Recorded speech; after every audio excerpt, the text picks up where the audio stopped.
10 నిమిషాలు కూర్చోలేరా? బాప్తీసం తీసుకోవడానికి వచ్చేవాళ్ళని ఆపారు మీరు ఎంత పనికి మనల్ని పని చేశారో చూసారా?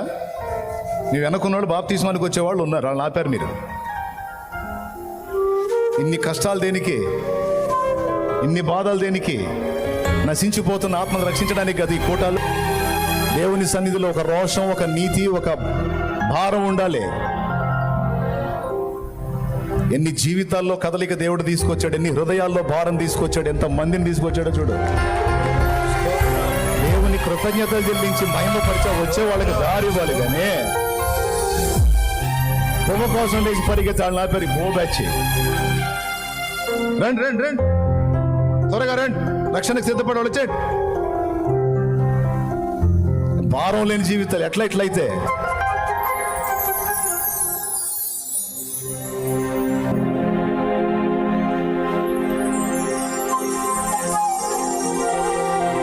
కూర్చుందాం. ఎక్కడ వాళ్ళం అక్కడ, రక్షణ పొందిన వాళ్ళు కూర్చోండి, అక్కడ కూర్చోండి, ఎక్కడ వాళ్ళు అక్కడ కూర్చోండి.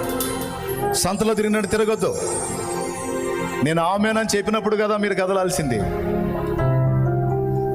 కానుకలు పట్టమని చెప్పారు నాకు. కానుకలు కాదురా, ఆత్మలని చెప్పాను నేను. డబ్బులు కాదురా, అవసరమైతే అప్పులు చేస్తా, ప్రాబ్లం లేదు. కానీ నశించిపోతున్న ఆత్మలు కావాలరా. ఈ బాధ, ఈ పరితాపం, ఈ ఏడుపు, ఈ కన్నీళ్ళు, నరకం నుంచి ఒక ఆత్మను కాపాడాలని,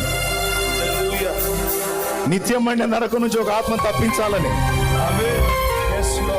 మా బాధ, మా భారం, మా ప్రయాస, మా కన్నీళ్ళంతా దానికోసం, మీకోసం. లేకపోతే అగ్ని ఆరని, పురుగు చావని ఆ ఘోరమైన స్థలంలో భయంకరంగా యాతన పడతారు. ఈరోజు ఇంతగా మీరు అందరూ కదిలి వచ్చినందుకు నా దేవునికి మహిమ చెల్లిస్తున్నాను. చప్పట్లు కొట్టి దేవుని మహిమపడతాం. హల్లెలూయా, హల్లెలూయా.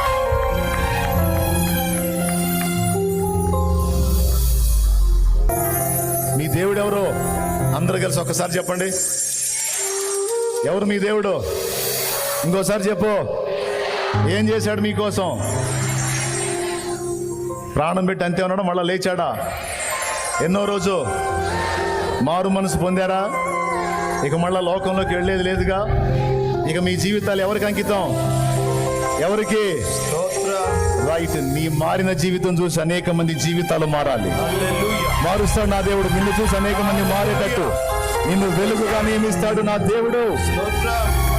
ఆమేన్. వెళ్ళండిగా. ఆ ప్రక్క నుంచి